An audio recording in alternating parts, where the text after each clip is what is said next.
lottery. The morning of June 27th was clear and sunny, with the fresh warmth of a full summer day. The flowers were blossoming profusely, and the grass was richly green. The people of the village began to gather in the square, between the post office and the bank, around 10 o'clock.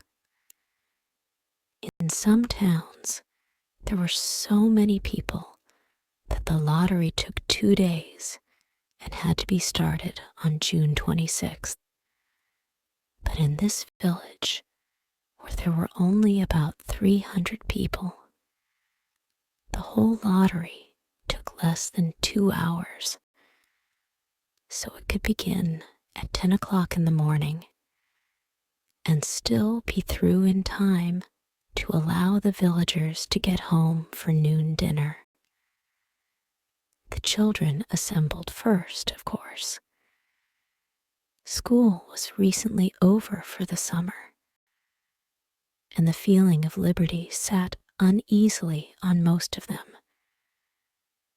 They tended to gather together quietly for a while before they broke into boisterous play, and their talk was still of the classroom and the teacher, of books and reprimands. Bobby Martin had already stuffed his pockets full of stones, and the other boys soon followed his example, selecting the smoothest and roundest stones.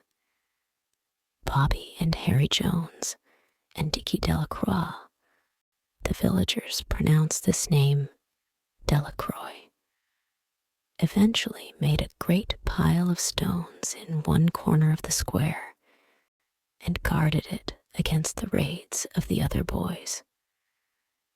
The girls stood aside, talking among themselves, looking over their shoulders at the boys, and the very small children rolled in the dust or clung to the hands of their older brothers or sisters.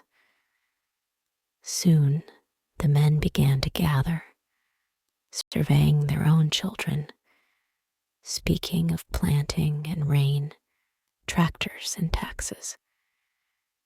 They stood together, away from the pile of stones in the corner, and their jokes were quiet, and they smiled rather than laughed.